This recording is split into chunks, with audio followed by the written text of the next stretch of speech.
Tadi kan kita bicara tentang apa tuh? Cuka. Ya. Maka cuka nih jamaah sekalian, salah satu cara untuk mencegah terjadi lonjakan gula. Tapi kalau saya ditanya, kalau Anda tanya sama saya, apa pembakar lemak ya, apa pembakar lemak dan pembakar gula yang paling efektif yang Allah benamkan dalam tubuh kita, maka jawabannya apa? Dok, ada nggak resep buat dengkul? Ada. Dengkul itu paling mudah kalau Anda menggunakan resep yang berasal dari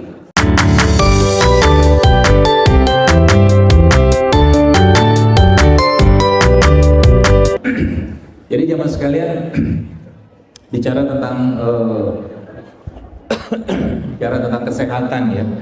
Saya itu semakin hari semakin takjub ya, makin takjub bahwa memang ketika kita mentadaburi ayat dalam surat alam tara kaifa fa'ala rabbuka bi ashabil fil, dan situ walaqad khalaqnal insana fi ahsani taqwim.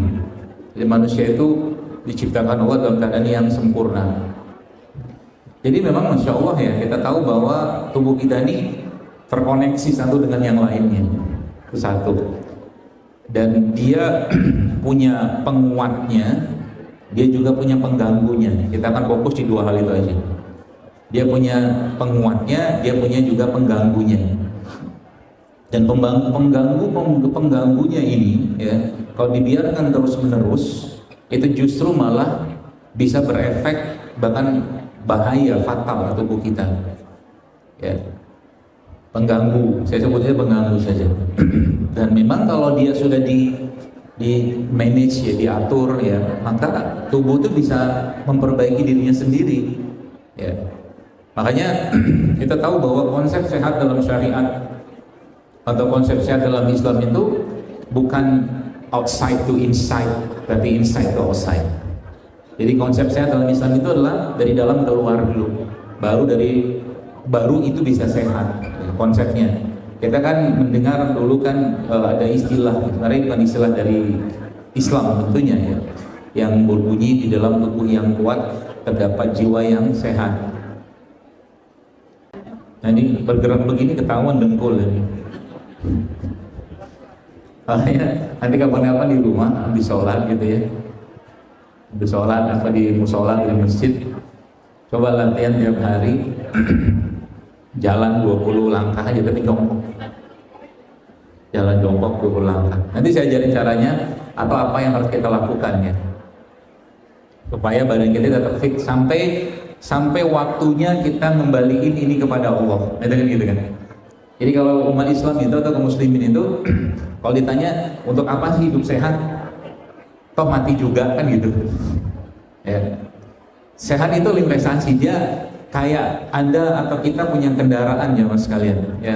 Kalau seandainya nggak dirawat pasti berantakan gitu kan. Dan kalau Anda baca tentang ayat-ayat yang Allah jelaskan dalam Al-Quran, salah satunya itu berkaitan sama kata-kata khutuwat atau tipu daya syaitan ya. Maka dalam bab tentang makanan pun ada kata khutuwat yang Allah sematkan di situ. Wa kulu mimma fil ardh halalan thayyib wa la tattabi'u khutuwati syaitan kata Allah. Makalah yang halal lagi baik dan jangan ikuti langkah-langkah syaitan. Maka dalam bahasa atau dalam ilmu Quran itu ada namanya munasabah. Munasabah itu hubungan ayat dengan ayat, surat dengan surat ya. Maka ada urusan apa Allah bicara tentang makanan halal dan baik, tapi habis itu Allah juga ngomong jangan ikuti langkah-langkah syaitan. Karena memang ternyata urusan permakanan ini ya sebenarnya tidak lepas dari talbis atau tipu daya syaitan ya, iblis. Gak jauh dari situ. Sehingga akhirnya apa? Tujuannya apa? Tugasnya apa? Tujuan besarnya adalah supaya manusia gak sehat. Kalau gak sehat apa yang terjadi? Sholat kita gak bisa sempurna, ibadah kita gak bisa sempurna kan gitu. Ya. Makanya dalam syariat ini itu diberikan panduan-panduannya. Ya. Nanti mudah-mudahan saya bisa spill beberapa yang bisa Anda jadikan pesan pulang. Yang kalau Anda ikutin ini sebenarnya mudah sekali. Ya, mudah sekali kita untuk mendapatkan badan atau tubuh yang sehat, ya. Dan itu tuh nggak perlu, bahkan nggak perlu biaya, ya, seperti itu. Nah, baik. Satu poin pertama yang kita akan bahas adalah bahwa ternyata kesehatan itu ya tidak lepas dari rasa, emosi. Satu, ya.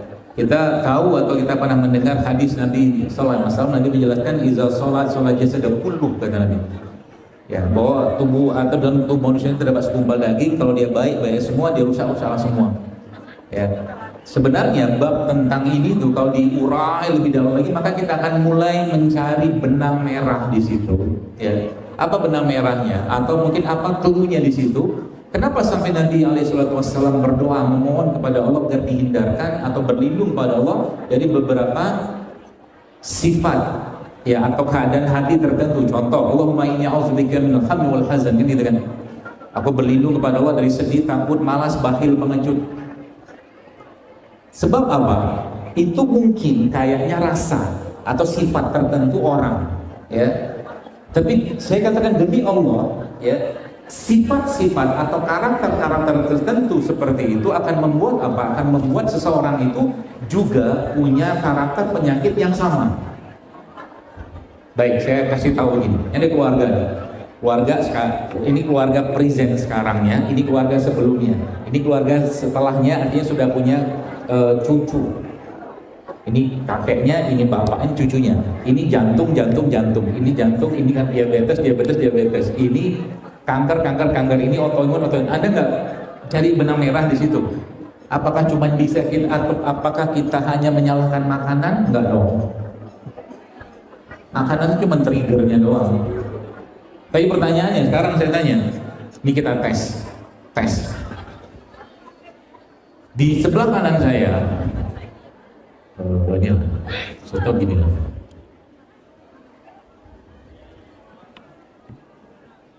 Contoh ya,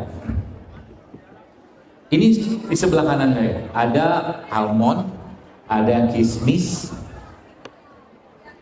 Terus nanti ada yang komen juga situ. Ini secara anggaran agak berat, ya kan? Ya betul. Saya kasih tahu yang murah. Ini murah. Anda makan ini tiap hari. Ya. Sebentar, jangan komen. Anda makan ini tiap hari, jantung Anda akan sehat. Tapi setan bermain lagi. Ngomong kelapa kayak begini, nggak jauh-jauh dari urusan perkremian, keremian. Nah, ada ceritanya, justru malah ini obat keremian. Nah gitu. Ya, atau ini contoh ya, saya taruh sini, teh. Sebelah kanan saya ini. Sebelah kiri saya, anggaplah ada apa tuh? Satu piring lagi, satu mangkok lagi isinya bakwan, gorengan, seblak, apa lagi tuh? Ayo suka lah gitu kan. Apalagi sosis gitu-gitu kan. Sekarang saya tanya, pakai akalnya ya. Pakai akalnya. Saya tanya, ini kanan, ini kiri, yang kanan ini. Oke, yang kiri ini tadi.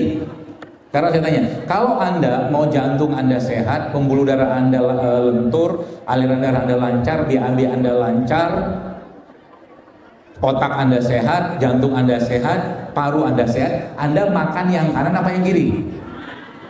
Pakai akal ya. Sekarang saya tanya, yang dipilih biasanya kiri apa kanan? Kenapa? Udah nggak pakai akal gitu? Bukan ini babnya bukan halal atau haram, dua-duanya halal. Ini bicaranya baik sama lebih baik. Itu aja. Bahkan ini pun kita sudah tahu, ya masalahnya apa di sini. Makanya kadang-kadang saya banyak di kajian-kajian saya itu pertanyaannya memang nggak jauh-jauh dari urusan begituan.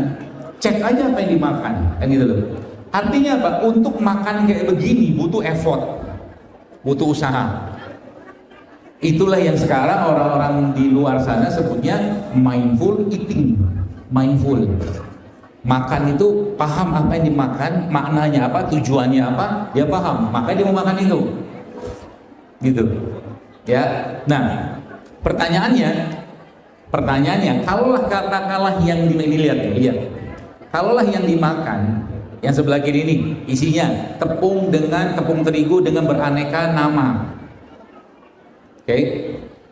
Sekarang saya tanya lagi, kalau dia terus menerus makan itu, kira-kira jantungnya akan sehat kan? Enggak. BAB-nya akan lancar? Tidak. Terus pertanyaannya, kenapa dia makan itu? Mulai mikir kan? Terus kenapa makan ini? Gitu loh. Jadi ada satu kaidah yang saya pelajari dari salah satu guru saya, dia mengatakan bahwa makanan yang kita makan cerminan jiwa kita. Makanan yang kita makan itu cerminan jiwa kita. Orang yang tiap hari makannya, contoh begini, ya kita pakai hal-hal sederhana aja lah menganalisanya. Contoh begini, kalau satu piring yang kita makan isinya karbohidrat semua, dan karbohidratnya pun karbohidrat olahan, ya, kira-kira dia akan sehat nggak? Pasti tidak lah. Tapi faktanya kita lakukan tiap hari. Contoh pagi-pagi, kalau saya pribadi penganut katakanlah gitu ya, mazhab yang pagi itu nggak sarapan. Kalau saya ada beberapa pandangan, tapi kalau saya, kalaupun mau makan pagi-pagi, jangan banyak karbo olahan di pagi hari. Faktanya apa? Pagi-pagi kita makan nasi uduk lah, nasi goreng lah. Ada temannya nggak?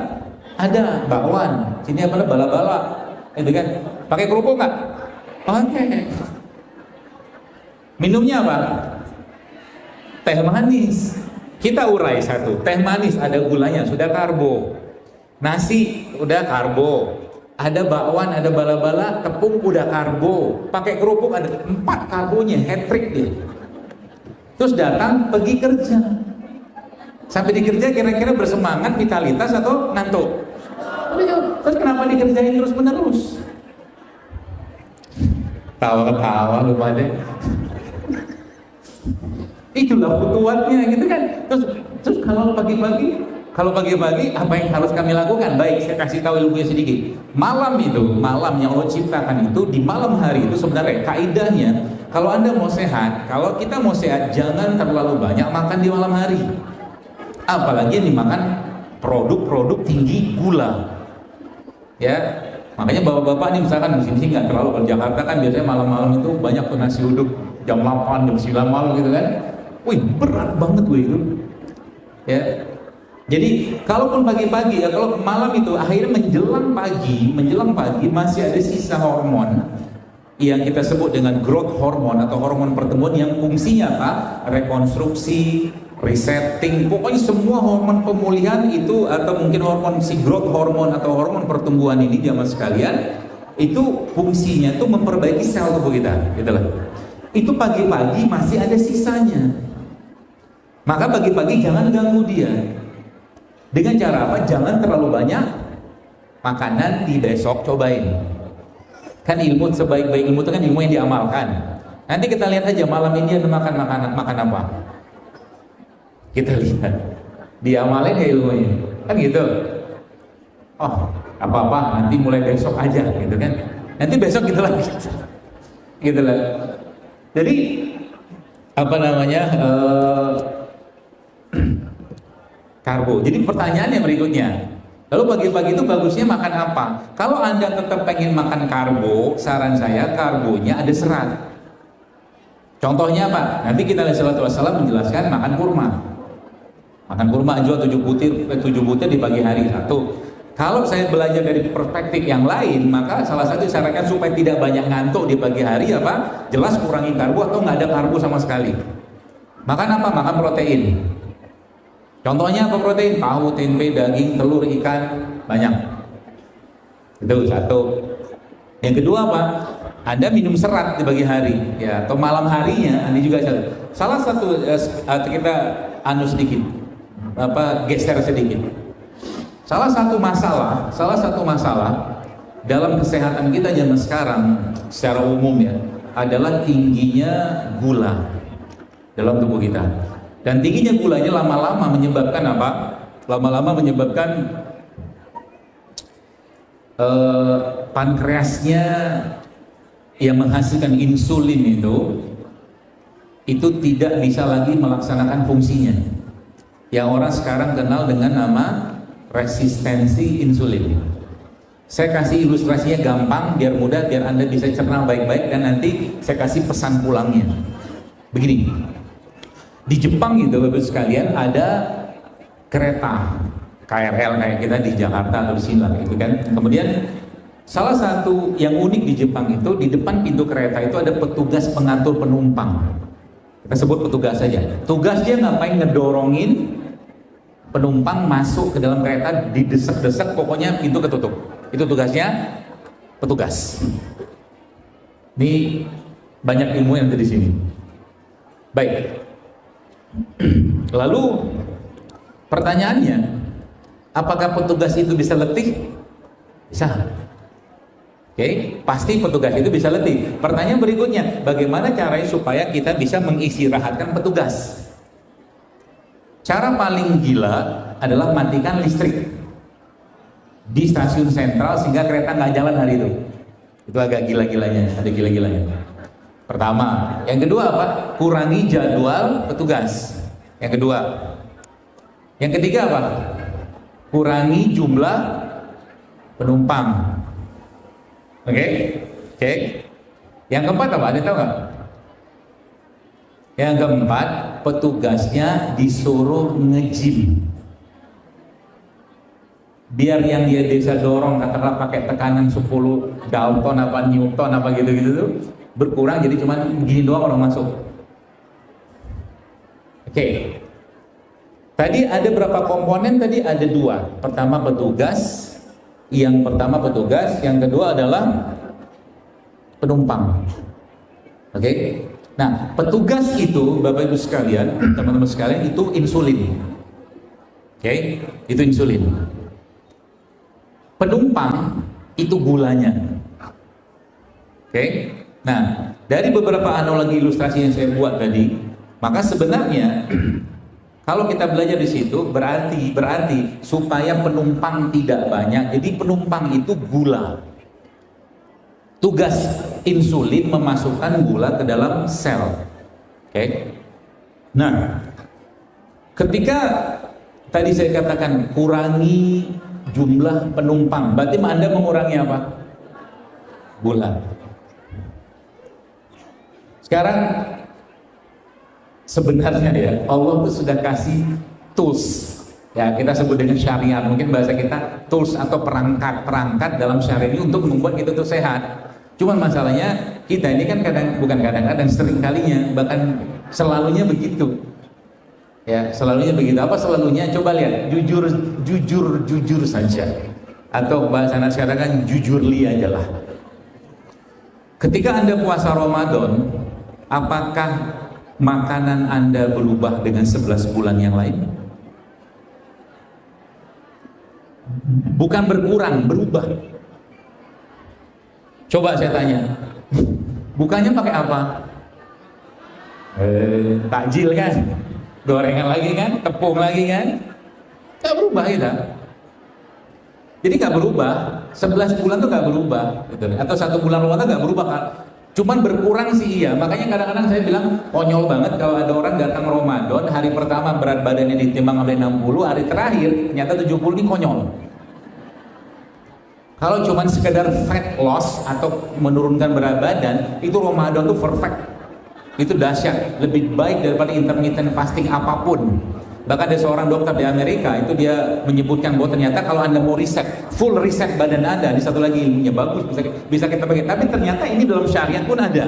Dia katakan begini, kalau Anda mau seluruh sistem hormon kita reset, dia bilang, Anda puasa selama 72 jam.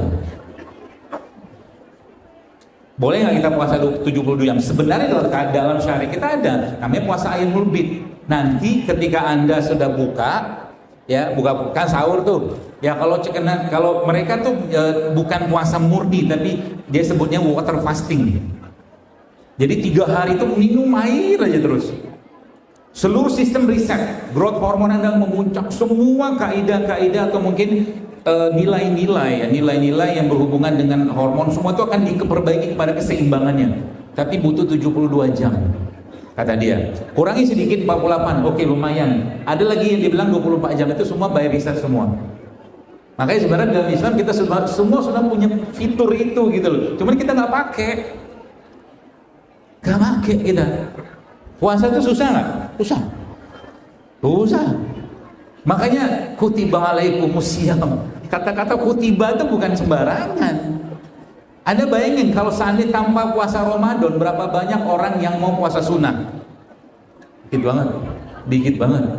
Tapi karena ini ibadah yang pahalanya besarnya luar biasa, efek ke badannya pasti juga luar biasa. Oke, kita kembali ke itu tadi, ke kereta tadi, di spill. Jadi berarti cara hidup sehat sesuai syarat yang paling gampang itu apa? Puasa. Banyakin aja puasa.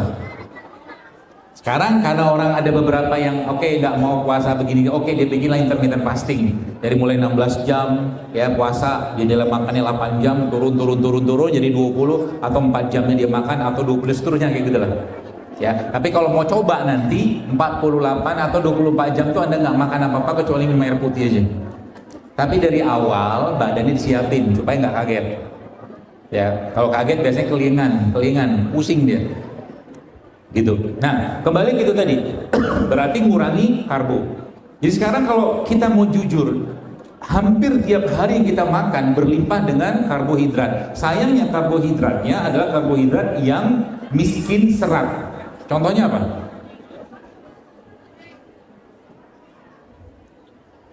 Pura-pura nggak tahu. Contoh karbohidrat miskin serat apa? Ya itulah, ini goreng-goreng itu kan. Ada nggak yang karbohidrat tinggi serat? Banyak. Daerah Jawa Barat ini berlimpah dengan karbohidrat tinggi serat. Ubi jalar, ubi kayu, singkong, ubi jelembu itu semua karbohidrat tinggi serat. Termasuk ubi-umbian itu. Tadi kemarin waktu saya dalam perjalanan ke Jakarta dari sini, salah satu sahabat saya di mobil itu membeli ubi jelembu. Saya kalau makan ubi jelembu, mana pernah saya buang kulitnya? Pasti saya makan kulitnya. Karena justru malah serat itu juga ada di situ, antioksidannya ada di situ, seratnya ada di situ. Gitu. Kentang juga sama, kita kupas kentangnya gitu kan, kulit kentang itu untuk kita ngambil dagingnya aja. Padahal kulit kentang itu justru malah banyak sekali, nanti cuma di browsing tinggal baca kok. Kecuali kulit duren. Ah itu saya tidak tahu. Tapi kulit duren bagian dalam yang putih itu mengandung saponin. Saponin itu adalah satu zat yang bisa menghilangkan lemak. Kayak kita sabun cuci tangan itu ada saponinnya tuh. Makanya orang yang makan duren ada lemak-lemak bau-bau, gosok pakai itu hilang baunya. Gitu kan? Seperti itu. Nah, kita kembali ke gula. Berarti kaidah pertama, kalau Anda mau badan Anda fit tiap hari, kurangi karbo. Pertanyaannya, apakah kami tidak boleh makan karbo sama sekali? Tergantung kebutuhan Anda. Tergantung kebutuhan Anda. Apalagi umur-umur yang sudah 40 tahun ke atas, sebaiknya jangan terlalu banyak karbo. Banyakin aja protein. Itu paling mudahnya kayak begitu. Satu, ya.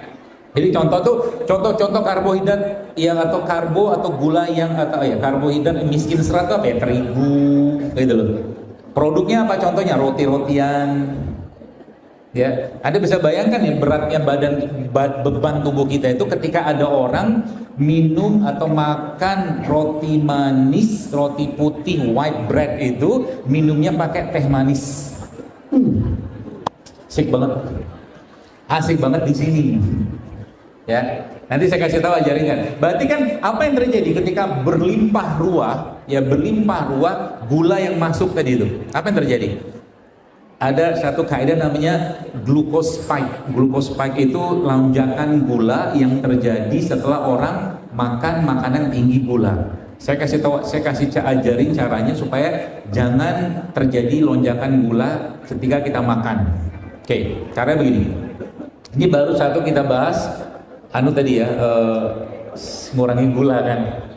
Baik, Anda bayangin ketika tadi ada orang makan nasi goreng ada bakwannya, ya misalkan gitu ya, ada kerupuknya, dia minum es teh manis, itu kan karbonya berlimpah ruah tuh, pasti terjadi lonjakan gula dalam tubuhnya. Pertanyaan berikutnya, bagaimana cara kita mencegah terjadinya lonjakan gula ketika kita makan kayak begituan? Dokter, saya belum bisa meninggalkan begituan. Oke, tidak apa-apa. Cara pertama apa? Sebelum Anda makan begituan, sebelum ada orang makan begituan yang tinggi gula tadi, Anda minum cuka dulu. Cuka apa? Cuka apel, cuka nanas, asal jangan cuka sintetik itu. Yang itu. Cuka, minum cuka.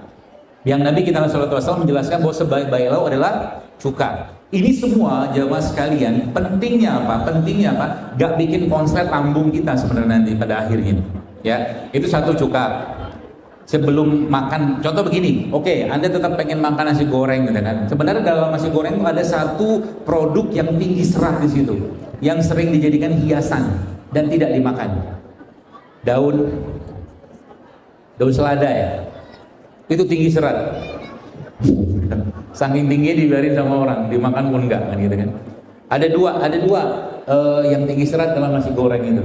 Satunya daun selada, satu lagi apa? Acarnya. Jadi kalau Anda pengen makan nasi goreng versi saya, dokter makan nasi goreng udah lama banget nggak makan nasi goreng.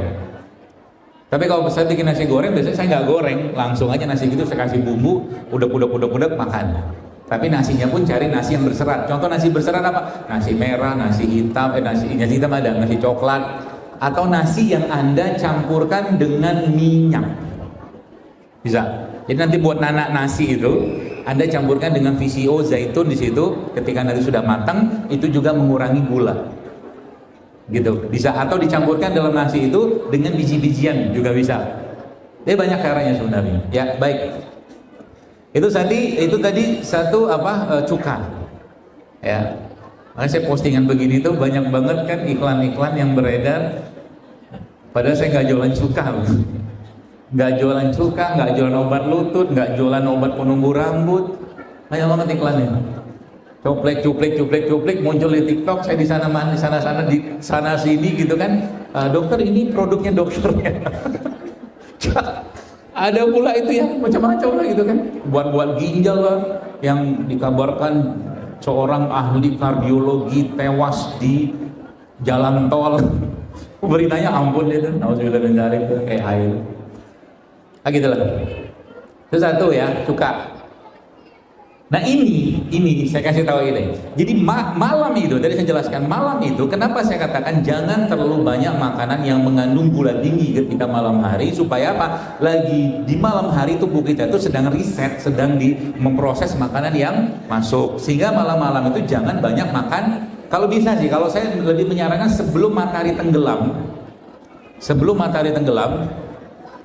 makanlah. Setelah matahari tenggelam jangan banyak makan lagi. Karena kita mau rehat. Oke? Nah, malam hari itu supaya misalkan nih, tubuh kita bukan supaya, agar tubuh kita itu tidak terlalu tinggi gulanya ketika malam. Nah, menjelang tidur Anda minum cuka itu. 2 sendok makan boleh, Anda campurkan air, minum cuka itu. Nanti tidurnya akan nyenyak. Tambahkan lagi bisa pakai ini. Ini pakai chia seed. Nih. Kalau nggak ada chia seed bisa pakai yang lain, nggak bisa ya, selasih oke lah. Selasih. Ya.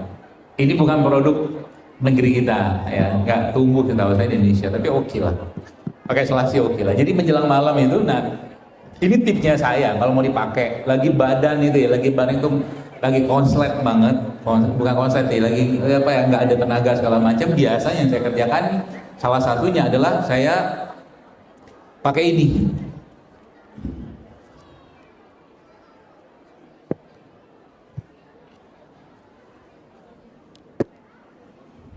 Jadi ini jeruk lemon ini dipotong. Sebelum dipotong diapain supaya airnya banyak? Diginiin. Gitu. Jadi airnya nanti banyak. Kalau nggak punya alatnya di rumah, gitu. Anggaplah ini percobaan lah ya.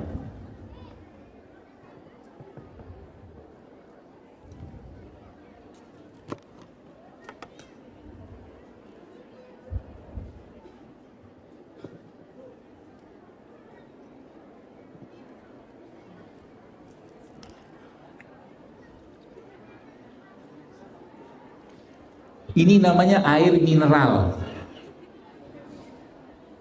Paham ya? Air mineral tuh ini, air yang tinggi mineralnya. Jadi misalnya asam nggak asam, tapi kalau tambahin air kayak begini, lama-lama nggak terlalu asam.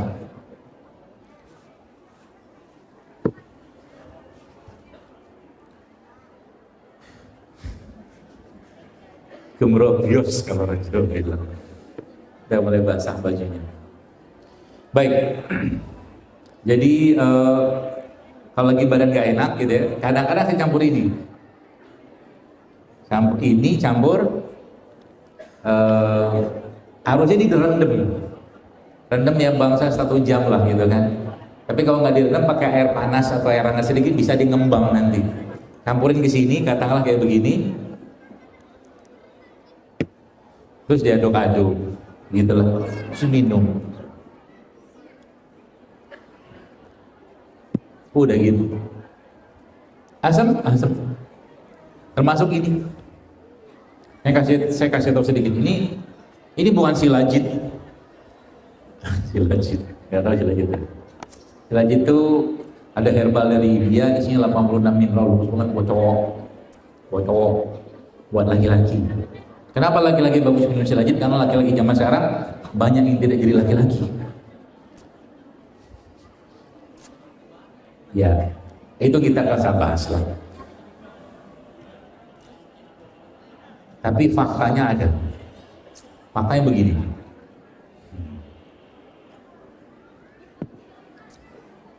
Ada satu penelitian, saya pernah baca bahwa laki-laki di tahun-tahun sekarang ini yang umurnya 30 tahunan, yang umurnya 30 tahunan, kadar hormon laki-lakinya sama kayak laki-laki di umur 60 tahunan di tahun 80-an. Paham maksudnya? Terus kenapa? Terus kenapa kalau kadar hormon laki-lakinya berubah? Jadi ayat yang ar-rijalu qawwamuna 'alan nisa itu nggak berjalan di situ nanti. Ya. Kenapa bisa kayak begitu? Hati-hati bagi laki-laki yang terlalu berat badannya dan tidak punya massa otot. Ada satu enzim dalam tubuh kita itu yang bisa mengconvert kalau seandainya terjadi kelebihan lemak dalam tubuhnya, sehingga nanti yang hormon laki-lakinya itu akan di switching, kata bahasa gitu loh, ke hormon wanita. Terus jadi perempuan enggak, sikap, baperan. Laki-laki itu nggak boleh baperan. Itu kan sifat perempuan, nggak ada keputusan. Abi, papa mau makan apa? Terserah mama gitu. Kalau tiap hari begitu aja terus, nggak ada keputusan. Terus misalkan nih juga, makanya dalam Quran itu, kalau Anda mencari kata laki-laki, itu 2 kata yang dipakai. Yang pertama rujulah, yang pertama atau rijal, yang kedua adalah zafarah atau mungkin rujulah sama zafarah. Jadi itu 2 kaidah yang berbeda banget. Kalau zafarah ini adalah laki-laki jenis kelaminnya aja, tapi rijal itu benar-benar laki-laki dengan sosoknya. Sosok laki-laki itu hubungan dengan apa? Dengan apa ya? Dengan hormon juga, dengan sikap juga, kayak begitu. Ya, makanya laki-laki itu olahraganya ya emang jarang sih. Saya nggak tahu di sini ya. Sekarang kan lagi tren-tren banget tuh pilates tuh. Laki-laki itu olahraganya olahraga beban harusnya. Gitu. Nah, ini tadi kan kita bicara tentang apa tuh? Cuka. Ya. Maka cuka nih jamaah sekalian, salah satu cara untuk mencegah terjadi lonjakan gula. Tapi kalau saya ditanya, kalau Anda tanya sama saya, apa pembakar lemak ya, apa pembakar lemak dan pembakar gula yang paling efektif yang Allah benamkan dalam tubuh kita, maka jawabannya apa? Kalian tahu nggak? Kalau tahu, saya kasih hadiah. Hadiahnya saya doakan. Safar, kan doanya mustajab, gitu. Tahu nggak? Otot. Otot. Ya. Otot itu adalah pembakar lemak dan pembakar gula yang paling efektif. 40 tahun kita akan mengalami namanya sarkopenia, penurunan massa otot. Makanya saya pernah lihat ada satu postingan salah satu ahli binaraga Indonesia ya, Mas Adera itu, dia menyarankan kaum muslimin terutama bapak-bapak gitu ya, cobalah sehari itu bisa push up ya 100 kali lah sehari. Jadi setiap waktu sholat itu Anda push up 20 kali ya, 20 kali aja, 10 kali kayak gitu kan gitu. Kali 5 kan jadi 100. Nah, kalau Anda bisa kayak begitu, otot kebangun, otot terbentuk, maka gula yang masuk tadi oke masih nyampah sedikit makanannya, aman. Ada otot yang kuat. Ini otot nggak ada, lemak berlebih, olahraga malas, puasa jarang, sudahlah. Datang ke kajian tanya obat kolesterol apa ya dok? Bisa kan gitu kerjaannya kita, gitu kan? Emang itu lihat bilang tadi, emang gak mudah ya untuk sampai ke, makanya saya bilang kalau olahraga, saya sampaikan, saya kalau olahraga sering sendiri. Kenapa? Dalam Islam kalau Anda sudah menemukan kata disiplin, maka Anda tidak butuh lagi motivasi, tidak butuh. Anda sudah merasa itu butuh, saya paksain. Bahkan ya sekarang kalau habis itu ya nggak usah dipamerin juga sih, saya masih bisa handstand. Saya bisa. Artinya apa? Masih saya jaga nih kekuatan beginian. Ya, push up masih bisa. Sekali set ya 20 masih bisa, 20-25 kali masih bisa. Kenapa? Saya butuh dengan itu. Saya mau agar usia tua saya nggak merepotkan orang. Mati aja, lagi sholat mati, lagi ngaji, baca Quran mati, lagi umroh mati, lagi haji mati, kan keren. Tapi bukan mati karena penyakit degeneratif gara-gara ulahnya kita. Sekarang saya tanya, orang-orang yang kena penyakit degeneratif itu apakah makannya benar? Gitu loh. Allah kan tanya nggak? Pasti Allah kan tanya. Oke, baik. Ini satu. Saya mau ceritain sedikit. Sebelum kita masuk, tadi kan baru satu kan poin yang saya jelaskan tentang cuka. Ini. Siapa yang sudah makan plastik hari ini?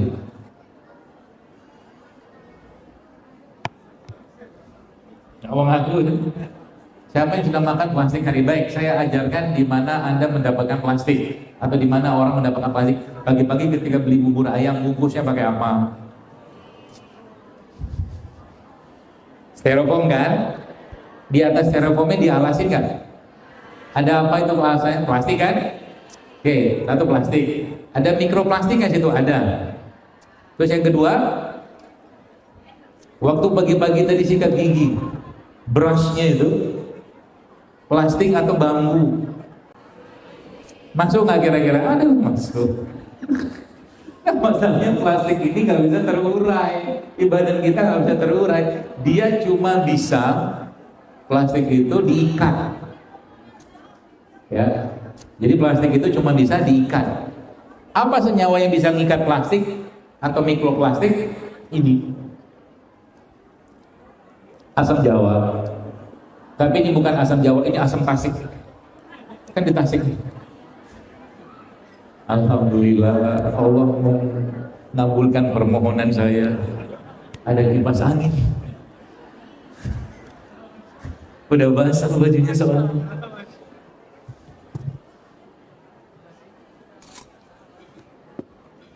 Terus diapain? Ya gini doang.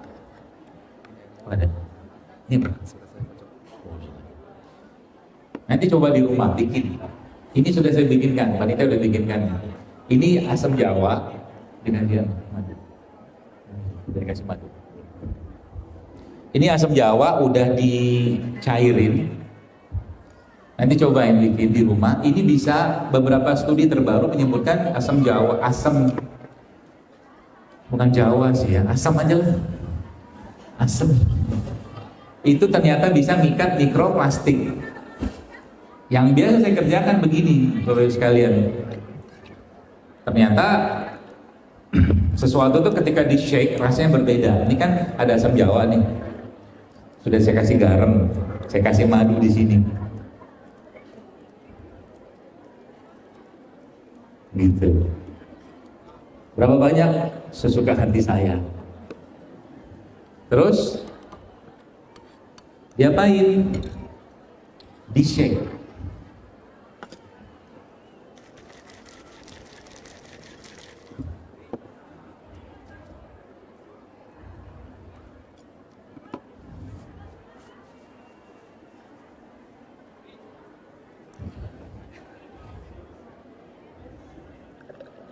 Ini biangnya ya, jangan sebanyak ini.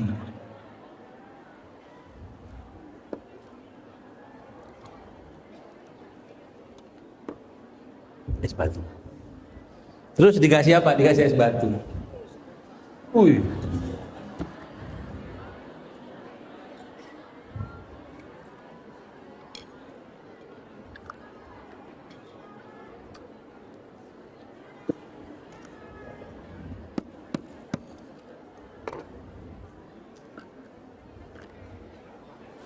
Ini enak, serius, enak beneran. Dan ini bukan sekedar enak doang. Ini minuman yang bisa tadi ngikat mikroplastik itu satu. Yang kedua apa? Dia juga bisa ngikat logam berat. Asam ini. Kita coba. Bismillah. Mohon maaf, cuman bikin sendiri. Tapi nanti kamu bikin masih ada. Wih, gitu. Tadi cuka kan? Tadi cuka, kurang madu dikit.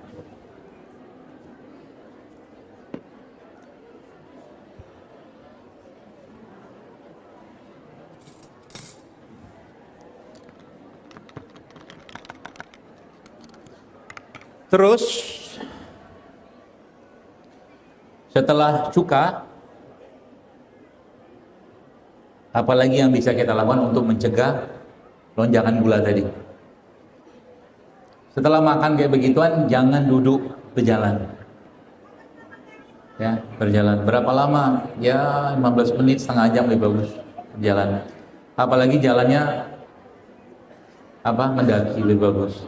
Ya, nanti kalau di rumah, tadi kan saya cerita tuh tentang massa otot ya. Jadi kardio bagus-bagus, tapi kardio jangan kebanyakan. Kalau saya, kardionya cukup beberapa menit saja, setengah jam untuk 15 menit, habis itu Anda main beban. Makanya kalau saya kalau treadmillnya saya, biasanya saya mentokin sudutnya ke 15. Sudutnya itu kecepatannya nggak usah tinggi-tinggi, cuman itu aja, 3 aja. Jadi 3, 30 kaidahnya begitu. 3, 15, 30. Kecepatannya 3, sudutnya 15, dilakukan dalam 30 menit. Nah, itu kaidahnya nanti saya ajarin lagi. Mungkin ada baca postingan saya di Instagram beberapa waktu yang lalu, itu saya jelaskan di situ adalah bahwa di Jepang itu ada penelitian menyebutkan namanya tuh Japanese intermittent walking. Itu kaidahnya juga sama tuh, 3, 30. 3 menit jalan cepat, 3 menit jalan biasa dilakukan selama 30 menit. Itu dahsyat efeknya. Ya.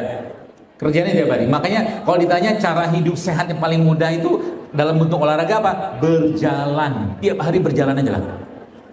Ya. Tiap hari berjalan. Gitu. Baik. Tadi kan yang kedua adalah berjalan. Setelah makan. Yang ketiga adalah sebelum Anda makan itu Anda makan sayur dulu. Jadi urutan makanan itu kalau Anda benar-benar mau pakai urutannya, tapi di Indonesia agak susah. Saya ngasih tahu begini karena emang kebanyakan kita kalau makan apalagi pakai nasi. Nasi udah campur nasinya itu dicampur dengan apa?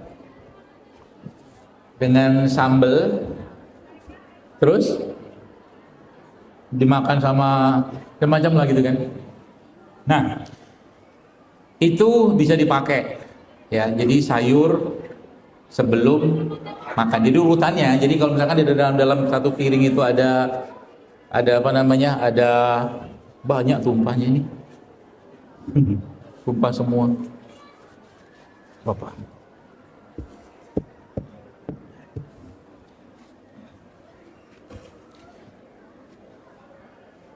Jadi yang dimakan pertama adalah sayur.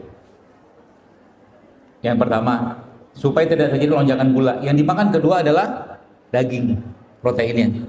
Yang dimakan ketiga, terakhir baru karbonya. Urutannya begitu. Mungkin kedengarannya agak aneh, tapi coba aja nih kerjakan. Kerjakan model kayak begitu, hasilnya tidak akan ngantuk habis makan. Gitu. Jadi itu yang keberapa itu? Ketiga. Yang keempat, itu tadi. Tambahin massa otot. Tambahin massa otot, paling gampang. Terus kalau nggak nge-gym gimana? Banyak banget itunya, caranya. Paling gampang apa? Push up. Push up aja. Ya. Makanya kemarin kan saya pernah bikin video, tapi sudah saya take down videonya. Lagi terawih ngantuk-ngantuk gitu kan, saya itu bukan jamaah umum, jamaah teman-teman saya juga. Ayo kita push up yuk, saya bilang gitu kan. Jadi tiap 2 rakaat itu saya ajakin mereka push up. Oh, heboh dunia maya. Akhirnya saya take down aja lah videonya. Ribut, nggak mau ribut kita mah. Tapi push up itu salah satu cara untuk menguatkan massa otot. Satu. Yang kedua apa? Kalau tanpa alat ya, squat. Squat. Itu yang ke berapa? Kedua. Squat gerakannya. Yang ketiga apa? Plank. Itu aja cukup kerjain tiap hari. Luangkan waktu nggak banyak, 15 menit aja ngerjain begituan. Yang terjadi apa? Massa otot Anda akan terbangun, insya Allah. Ya, gampang kan? Gampang. Tapi yang susah ngerjainnya. Nah gitulah. Jadi itu apa tuh namanya kaidahnya, ya kaidahnya. Jadi bukan dibilang karbo itu bukan musuh sebenarnya, dia kita butuhkan. Tapi kalau dia berlebihan, itu masalahnya. Apalagi karbo yang kita makan itu miskin serat. Contoh karbo yang miskin serat zaman sekarang apa? Selain tepung tadi loh, nasi. Loh, nasi kok karbo yang miskin serat? Yalah, yang makan seratnya siapa? Ayam. Ya, yang dikasih ke ayam apa? Bekatul, sekamnya.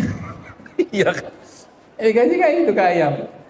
Kita makan karbonya. Makanya kalau Anda buka di online market itu, harga bekatul atau sekam itu lebih mahal daripada beras. Makanya kalau saya pesan, misalkan di sini banyak penggilingan padi gitu kan, jadi giling berasnya itu jangan terlalu banyak, terlalu putih, supaya masih ada kulit arinya itu. Kulit arinya itu seratnya di situ. Ya, itu. Dan banyak serat itu, jamaah sekalian, sebenarnya Allah apa istilahnya itu ya? Allah benamkan di dalam lemak. Ya makanya saya bilang tadi kan ini. Ini siapa namanya si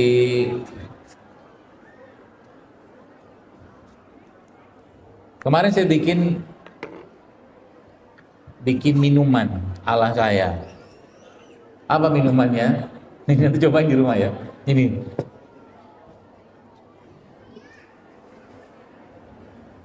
Pakai pepaya. Tapi kalau saya praktekin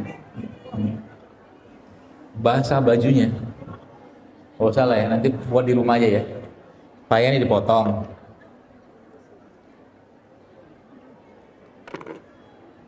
Terus dibuang bijinya. Bijinya sebenarnya biji pepaya aslinya tuh buat obat parasit. Buat parasit. Even buat cacing pun sekarang lagi heboh-hebohan cacingan ini kan. Pakai biji ini bisa sebenarnya. Ya, ini dibuang nih bijinya. Coba dibuang.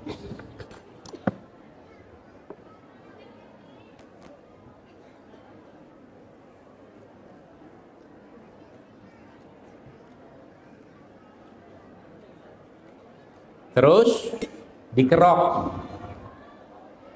Ya, coba kerokin. Setelah dikerok dikasih apa? Dikasih ini. Setelah itu diapain? Kasih ini. Ini dipotong kecil-kecil. Kayak boba. Boba. Kayak bobanya. Ini dahsyat kan? Tapi jangan yang keras-keras banget, Pak. Kan ada yang ngebuat. Nah, bukan begitu. Salah, hancurin. Jadi toppingnya ini, ya. Kita ngomongnya dulu.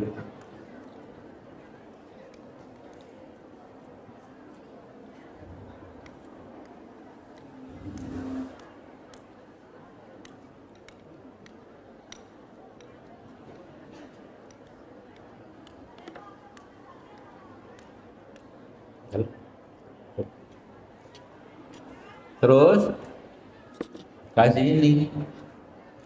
Kenapa tidak di blender? Nah, saya kasih tahu juga. Ini itu ya yang saya pahami ya. Ketika ada orang minum atau makan jeruk 2 atau 3 jeruk dimakan sama dia, dikupas makan, itu nilai kalorinya akan berbeda kalau jeruk itu di blender. Jadi salah satu penyebab naiknya, meskipun gulanya tidak sama gula pasir sih ya, tapi salah satu penyebab banyak orang gulanya naik lonjak luar biasa itu adalah buahnya di blender. Udahlah di blender ditambahin apa? Tambahin apa lagi? Bukan susu itu kan? Nah gitu. Jadi buah itu makannya gimana? Jangan di blender. Kan di blender. Dimakan aja. Ya, seperti itu. Nah, kayak beginilah dia kan. Sebenarnya harus tadi dikorok, kerok gitu.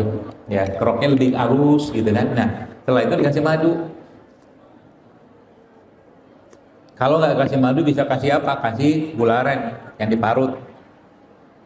Percayalah sama saya, BAB Anda akan jalan tol, tapi nggak diare ya, maaf, nggak diare, ya, karena ada ini makanan tinggi serat, ada lemaknya juga. Lemaknya dari mana? Dari ini nih, dari kelapanya, ya. Terus tadi kan kita sempat cerita tentang air mineral. Ini air mineral kan? Ini juga air mineral.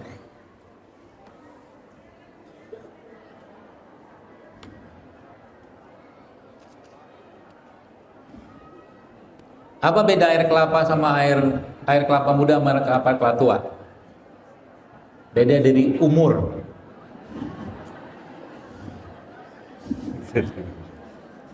Iya kan? Kelapa nih, kalau saya itu mentadaburi kelapa nih, masya Allah, saya bisa terharu biru. Kenapa terharu biru? Iyalah, dari mulai barang tuh kecil kayak begini gitu kan, tiba-tiba ada air besar, ada air di dalamnya gitu kan. Terus tiba-tiba ada ininya, dagingnya. Terus kita kan nggak minum tuh kelapanya. Apa yang terjadi dengan airnya? Mengeras. Nggak tahu kalau bahasa Sunda sini namanya apa. Kalau bahasa Jawa itu namanya kentos. Tumbung kalau kampung saya bilang. Kan kalau kelapa yang sudah tua nggak ada air itu kan dalam itu berubah kan. Kayak gitu. Apa namanya? Hah? Nah, itulah pokoknya. Terus jadi tunas dan seterusnya itu jadi ditanam jadi bibit lagi gitu kan. Siklusnya begitu sama Allah dibuat. Nah, ini saya mau cerita adalah ini resep ini bapak-bapak nih. Atau Anda yang lagi gak bertenaga gitu kan. Gitu. Air kelapa nih diminum, bukan dilihat, terus dimakan sama ini.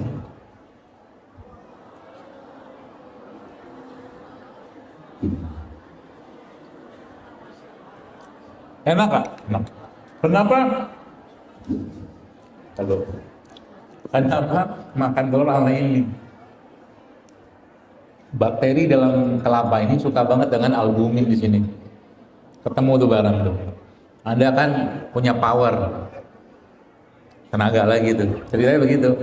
Kalau ada kelapa tuanya kayak begini, udah dimakan aja kelapanya. Di apa namanya?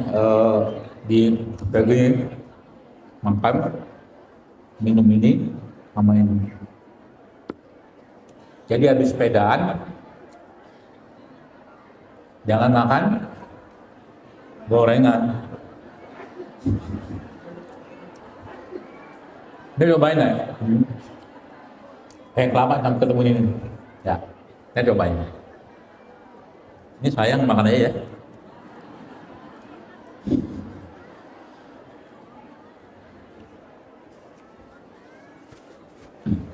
Itu udah berapa resep tuh?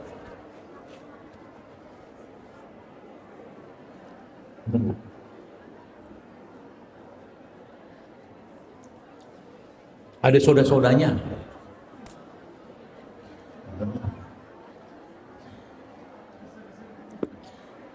Ini air isotonik terbaik di dunia yang tidak bisa dikalahkan oleh air isotonik manapun yang ada di supermarket. Nggak bisa, serius.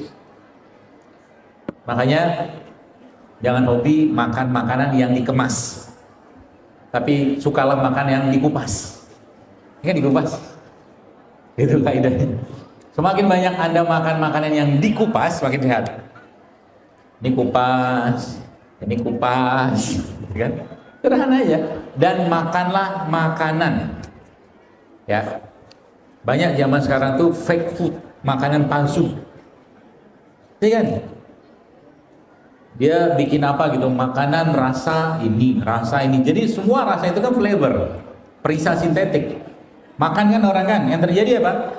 Kan rasa itu kerasa palsu semua kan, sintetik. Makanya hidupnya penuh dengan kepalsuan. Makanya ada satu bahasa namanya itu Pak, eat real food gitu kan. Real food itu begini, real food gitu loh. Ya, bapak-bapak nih, Anda yang mau promil misalkan, promil itu gampang, aslinya sih ya. Kalau pakai kaidah Quran, wa qul tastaghfiru rabbakum innahu kana ghaffara yursilis sama alaikum mindoro dan seterusnya di surat Nuh itu resep paling mujarab buat promil. Banyak-banyakin istighfar satu. Ya, tapi kalau mau pakai kaidah yang lain, salah satu promil yang paling mudah itu pakai per biji-bijian. Biji apa? Biji labu, biji bunga matahari, kuaci, ini bisa, sama kismis, makan habatus sauda, itu akan meningkatkan zinknya, magnesiumnya, segala macam, itu bisa pakai itu. Ya, makanya camilan saya sekarang, bukan sekarang lagi, biasa tuh kayak beginian gitu kan. Kalau nggak ada mentok, makan ini, ngemilnya aja. Seperempat kelapa ini Anda makan tiap hari, jantung Anda akan sehat. Dok, bolehkah kami santanin? Boleh, asal jangan dipanasin. Jadi nanti kalau mau bikin kopi, pakai santan. Itu sehat. Belum ada kan dikasih kan? Jadi cappuccino pakai santan, nggak pakai susu. Gitu. Bermodifikasi kita. Ya, kenapa susu tidak mau saya bahas? Banyak itu ceritanya. Susu itu dalam Al-Quran mah jelas. Ya, susu ya. Tapi susu yang ada sekarang itu bukan susu itu masalahnya. Ya, baik. Sudah 2:30. Bentar lagi asar. Ya kan? Sudah selesai belum? Sampai jam berapa? Sampai jam 5. Allahu Akbar. Sampai malam. Ente puas, ane lemas. Dikit lagi ya. Nah, baik. Itu sudah berapa tuh? Berapa resep? Kemudian apalagi Ibu sekalian? Yang saya mau share hari ini itu adalah tadi kan ini berarti semua perlemakan itu bagus asal lemaknya benar. Ya, tapi kita makan kebanyakan lemaknya sudah lemak teroksidasi, rancid oil dan segala macam, ya. Makanya badannya lemot. Ya, badan kita ini sebenarnya bisa dipakai sampai berapa tahun? Kalau bahasa Nabi, umur umatku 60 sampai 70 tahun. Artinya 70 tahun itu kalau masih sehat itu bener. Ini 40 tahun sekarang jalan. Nanti cobain deh. Nih bapak-bapak di sini atau ibu naik tuh apa tuh? Yang tadi tuh tangga biru sama tangga kuning galunggung itu tes. Coba latihan tiap hari. Itu ternyata resepnya orang Okinawa di Jepang. Orang Okinawa di Jepang itu rata-rata usia 90 sampai 100 tahun, 90 sampai 100 tahun, bahkan di umur 70 80 tahun mereka masih bisa masukkan benang ke dalam jarum tanpa kacamata. Harusnya bisa, asal dijaga tuh barang. Itu badan kita ya. Dengkul dijaga. Dok, ada nggak resep buat dengkul? Ada. Dengkul itu paling mudah kalau Anda menggunakan resep yang berasal dari tulang kambing, tulang sapi, nanti direbus, kasih bumbu, kasih air di situ, ya, direbus paling cepat 6 jam, pakai api kecil. Airnya nanti tulangnya dibuang, airnya diambil, disaring, boleh disimpan dalam kulkas. Itu namanya kaldu tulang. Itu buat dengkul, buat kolagen, buat mencenging kulit, itu semua ada di situ. Kalau nggak ada itu bisa pakai apa? Bisa pakai juga kolang-kaling, bisa pakai rumput laut, juga bisa pakai lidah buaya, ya bisa. Ya. Nah terakhir sudah semua dijelaskan. Ini nih.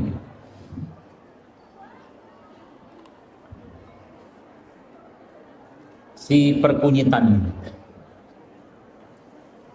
rimpangan ini, ya. Jadi masya Allah ya Bapak sekalian, Allah menciptakan banyak sekali ya keajaiban dalam barang ini yang saya kagumi luar biasa. Ya, contoh. Kalau kita baca datanya ternyata memang kunyit itu mengandung properties ya, bahasa itu mengandung bahan yang bisa memperlama penuaan. Jadi ini salah satu bahan anti aging sebenarnya. Kalau Anda baca di salah satu atau buka di film di salah satu stasiun TV berbayar itu, di situ jelaskan di Okinawa yang saya jelaskan tadi itu, yang nenek-nenek, kakek-kakek itu masya Allah, tabarakallah, mereka tuh 80 tahun, 90 tahun masih sehat. Salah satu rahasia mereka makan ini, bahan kunyit. Dibikin dalam bentuk teh, dibikin dalam bentuk rimpang, wedang. Kalau kita di sini kan pakai kunyit doang. Ya, itu satu. Yang kedua apa? Mereka bermain. Jadi bapak-bapak jangan merasa mentang-mentang sudah bapak-bapak Anda tidak bermain. Bermain itu penting. Ya. Benar. Yang bermain paling menyenangkan adalah bermain dengan istri. Bercanda, ngobrol. Kan begitu bahasa hadisnya kan? Gitu, ya. Jadi itu kunyit. Ya, satu lagi yang mereka pakai apa di situ? Ubi ungu. Jadi sebenarnya makanan ini, ya kalau benar-benar Anda makan tanpa banyak pengolahan di situ, percayalah, ya badan kita stabil insya Allah, tidak ada masalah. Ya, air kelapa sekarang kan kalau kita beli di tempat-tempat jual itu kan air kelapa rasa vanila, rasa apa, itu udah campur dengan gitu-gitu terus semua gitu deh. Jadi kita nggak ketemu lagi yang barang asli itu kayak apa, ya. Itu satu. Jadi ini juga ini si kunyit ini bisa Anda pakai buat ngikat logam berat. Semua jenis perlogaman diikat sama dia pakai perkunyitan ini. Ya, rimpang ya, bisa. Termasuk juga ini kan ini kencur. Ya kan satu rombongan itu, rimpang-rimpang itu. Ya ada kunyitnya, ada kencurnya, ada temulawaknya dan seterusnya. Ya, gitu. Jadi banyak sekali cara-cara untuk hidup sehat. Jadi yang kita bisa aplikasikan, amalkan tiap hari. Jadi pagi-pagi nih misalkan, Anda pagi sebelum berangkat kerja atau sebelum aktivitas, mentok-mentok nggak ada waktu apapun bikin beginian. Kalau saya sampai sekarang masih suka bikin ini. Saya potong sendiri, saya parut sendiri. Bahkan kemarin dalam perjalanan dari Jakarta ke sini, saya di rumah bikin ini nih, bikin asam Jawa sendiri. Bikin apa? Bikin kunyit sendiri. Saya bikin jeruk lemon. Saya tahu di jalan susah dapat makanan dan minuman yang benar. Jadi minimal ada backupnya saya, gitu loh. Susah nggak? Nggak susah sih buat saya, sudah menyenangkan. Buat saya ini cara saya atau makanan jiwa saya. Ya bikinnya pun nggak sedikit, banyak orang saya atau buat banyak orang. Ya kita bisa pakai itu. Nah itu, dan terakhir Bapak sekalian, sebelum saya kembalikan kepada moderator, satu kaidah yang paling penting tentang tubuh kita ini Bapak Ibu adalah perlambungan atau perususan atau pencernaan kita. Kuncinya semua kesehatan tubuh kita ini dipegang, kuncinya itu di pencernaan. Ya, kunci di pencernaan. Kalau pencernaannya bagus, ususnya bagus, lambungnya bagus, maka benar semua insya Allah. Pertanyaan berikutnya, kalau mau benerin lambung, katakanlah sebagai organ di situ yang kita bisa soroti, maka apa yang harus kita lakukan? Yang harus kita lakukan cuma dua sebenarnya. Kasih dia makanan yang benar, yaitu apa? Serat. Ini serat. Ya, ini serat. Ya, satu. Yang kedua, kasih dia temannya. Jadi lambung kita itu adalah makanan atau adalah organ yang paling banyak mengandung bakteri yang bisa memberikan kebahagiaan. Maka sebenarnya kalau lagi susah hati, lagi nggak enak, lagi sedih, makan ubi cilembu. Ubi cilembu itu mengandung asam amino triptofan yang bisa menghasilkan serotonin, hormon bahagia. Percayalah, ubi cilembu. Saya baca datanya, oh masya Allah ternyata ya, luar biasa. Ubi cilembu, ya. Jadi camilan itu jangan digoreng-goreng gitu loh, kukus, oven gitu cukup. Ya. Nah jadi perlambungan ini kunci di situ. Kasih dia serat, sayuran, buah-buahan, kasih dia teman. Teman itu sebenarnya apa? Yang paling esensial buat dia adalah semua yang fermented, semua yang fermentasi makan tiap hari. Contoh yang fermentasi apa? Tape, tape, ya. Apalagi miso, kimchi gitu kan. Atau kalau enggak, misalkan paling mudahnya minum aja probiotik tiap hari. Itu bakteri itu. Cuka itu juga fermentasi itu. Tiap hari makan itu. Karena banyak kita makan zaman sekarang ini sudah seratnya nggak ada, miskin serat, bakterinya nggak ada. Hampir-hampir nggak ada. Sehingga terjadi apa? Lambungnya bermasalah dan akhirnya orangnya stres. Sebab 80% hormon bahagianya kita diproduksi di lambung. 80%. Kalau itu mau benar lambungnya, maka makanlah makanan-makanan yang tadi tinggi serat yang pertama, yang kedua kasih dia teman, yaitu bakteri tadi. Ya, makanya kalau beberapa tahun lalu kan lagi heboh-heboh tuh saya makan tempe sama kurma itu kan. Itu sebenarnya makanan bagus, ya. Asal tempenya juga benar. Tempenya bagus, non GMO segala macam, makan pakai kurma. Jadi itu, insya Allah. Ya, mentok-mentok nggak ada apa-apa, ya udah makan ubi cilembu aja biar bahagia.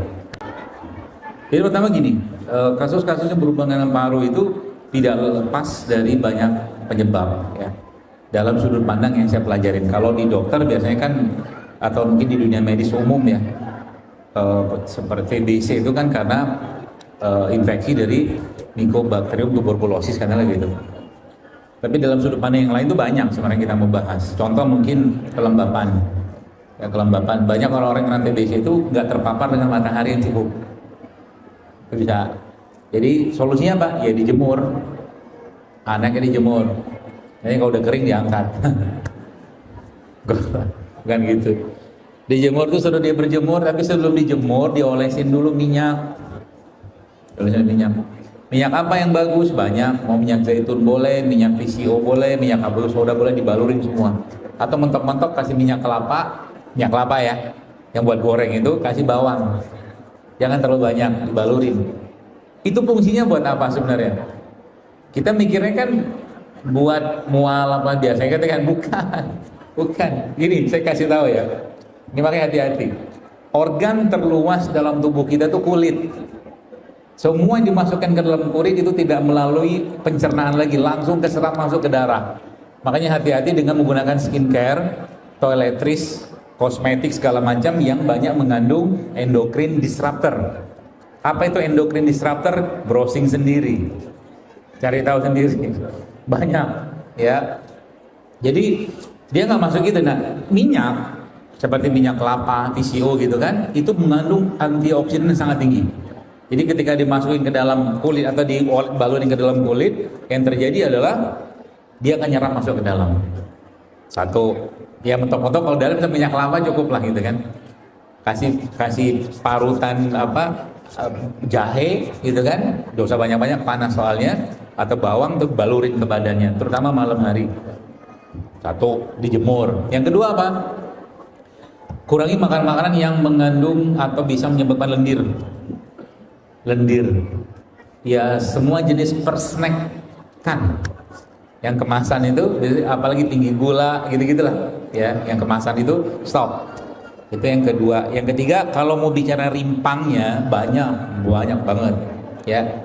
Contoh apa? Yang paling mudah ya ini, kencur ketemu serai misalkan, minum aja tiap hari. Itu buang lendirnya juga, sekaligus dia juga kalau ditambahkan sedikit sama kunyit, dia bisa jadi kayak antibiotik dalam tanda kutip, jadi herbal. Nah, kunyit ini juga bapak-bapak ibu sekalian, penyerapan kunyit ini bisa sangat tinggi kalau Anda tambahkan kunyit dengan lada hitam. Jadi kalau bikin kunyit, biasanya kan kalau kita bikin kunyit asam kan, tambahkan lada hitam di situ. Kalau saya biasanya dikit kunyit doang, kunyit saya hancurin, saya geprek atau saya blender gitu kan, kemudian saya masukin air panas ya, saya tambahkan lada hitam, udah cukup. Itu mantap. Kunyitnya benar-benar berperan sebagai kayak antibiotik gitu loh. Itu aja kasih minum tiap hari. Mentok-mentok ada juga kasih madu. Ya kalau nggak mau repot lagi ya ada produksi di depan itu kayaknya. Itu yang buat paru ya, Fix Me nama itu bisa dipakai juga itu. Udah pakai. Itu kasih terus tiap hari.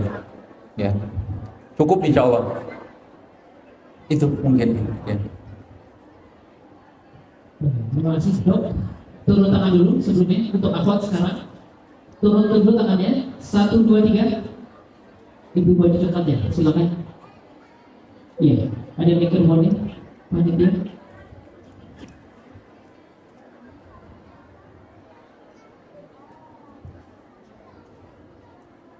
Iya, untuk pertanyaannya kami mohon langsung to the point ya Bu ya. Melihat waktu yang kita miliki, saya berkenan, silakan. Terima kasih. Assalamualaikum warahmatullahi Waalaikumsalam.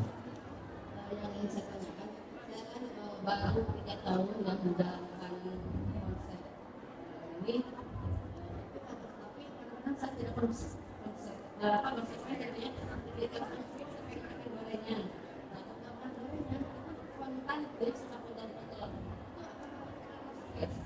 Bu, maaf boleh dideketin dikit nggak? Saya sudah baru 3 tahun ya menjalani gorengan itu dan lain sebagainya. Tapi ketika saya ingin gorengan, sekarang nggak kuat makan, ingin makan, tapi ketika makan langsung masak gitu, loh, atau banyak aku. Apakah itu karena sugesti atau karena gorengan? Karena gorengannya tidak sama sekali. Yang kedua, apakah Tapi kalau nggak makan gorengan nggak muncul? Kalau nggak punya kulit, Ya sudah nggak usah makan. Yang kedua, apakah lemon misalnya dengan masak? Terus yang ketiga, apakah rimpang boleh tiap hari? Itu saja. Banyak pertanyaannya. Kalau yang Iya.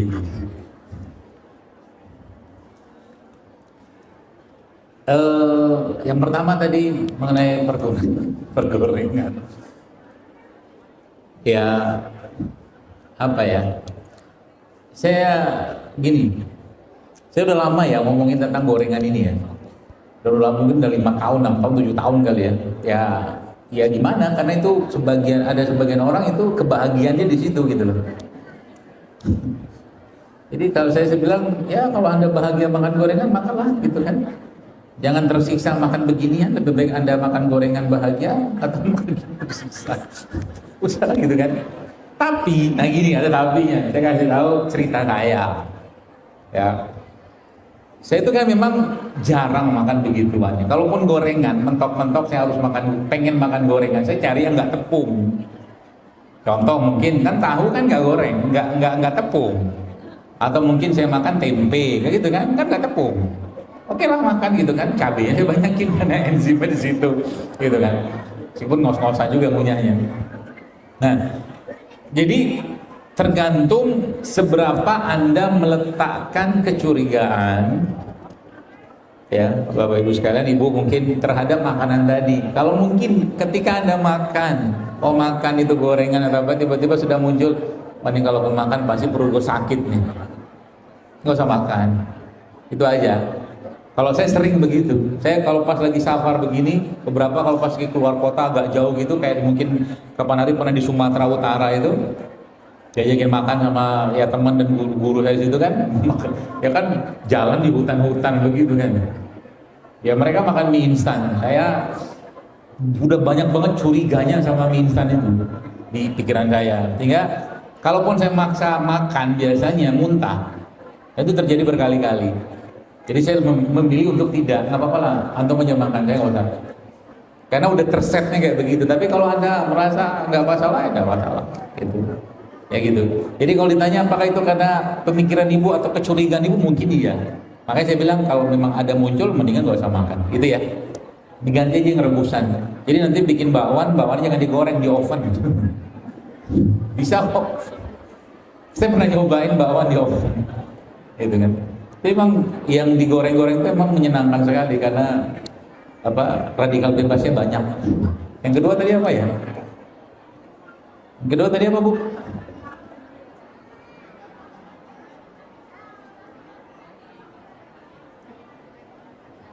Belum nyala.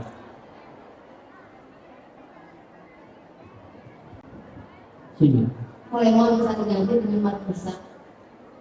Apa? Lemon diganti dengan markisa. Markisa. Apakah manfaatnya sama maksudnya? Iya, bisa gitu. Kenapa harus diganti? Enggak, kan saya banyak menanam kembali markisa, terus setiap pagi saya ambil kalau yang matang kasih maju itu sarapan saya gitu. Oke, Bisa ya? lanjutkan. Jangan bikin susah hidup. Tadi mau tanya, ibu jualan markisa atau gimana gitu?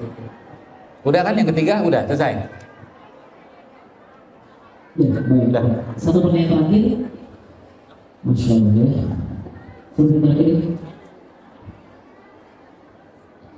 Turun dulu tangan ibu, Pak. 3. Warna ungu, ibu kerudung pink.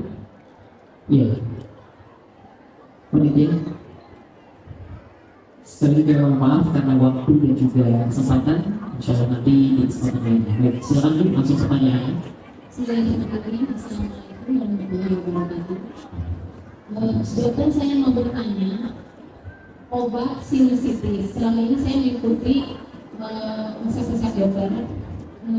Waktu itu dokter pernah di YouTube ya, bonggol nanas dengan habatus sauda. Saya ingin tahu berapa kali sehari untuk anak usia 12 tahun. Lalu dokter juga pernah di lain waktu itu di YouTube yang lain, katanya lengkuas, sereh, dan jahe. Nah, apakah dua-duanya harus bareng-bareng atau salah satu dulu? Karena saya di mix saja gitu, bisa. Terus yang kedua, yang ketiga, pertanyaannya, apakah obat faringitis yang di sini di tenggorokan itu banyak luka-luka seperti itu? Terima kasih. Assalamualaikum warahmatullahi wabarakatuh. Kalau Bapak Ibu makan gorengan, ada dosis nggak? Kenapa nggak pakai dosis? Terus makan bakso ada dosis nggak? Kita tuh kadang-kadang nggak fair ya. Nggak fair dengan sesuatu yang kita sudah labeli dengan obat atau sesuatu yang kayaknya berkhasiat, kita tuh menganggap itu tuh obat beneran kayak obat kimia. Itu masalahnya.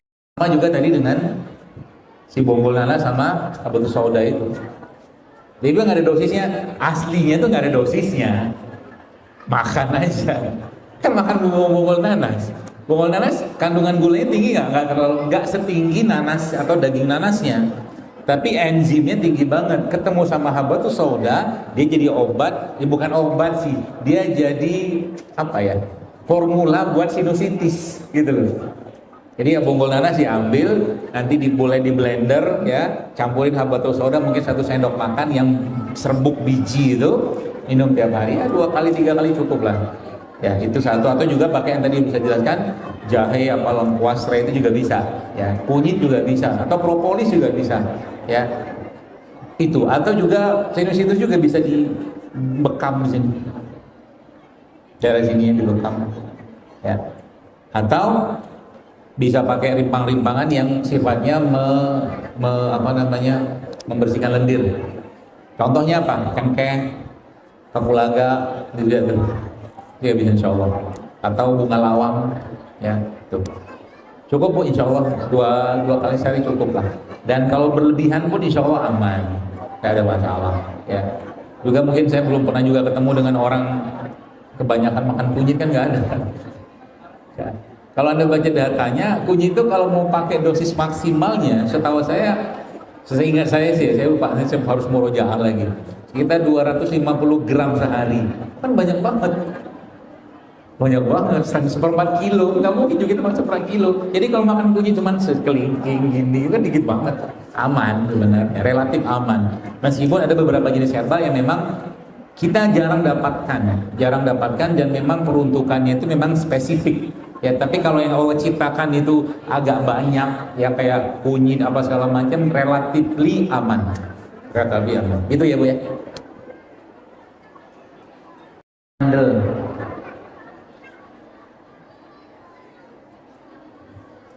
Apa ya? Faringitis.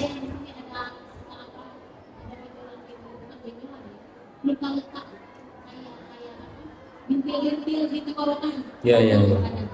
Pakai itu tadi bisa, pakai kunyit sama lada hitam tadi bisa.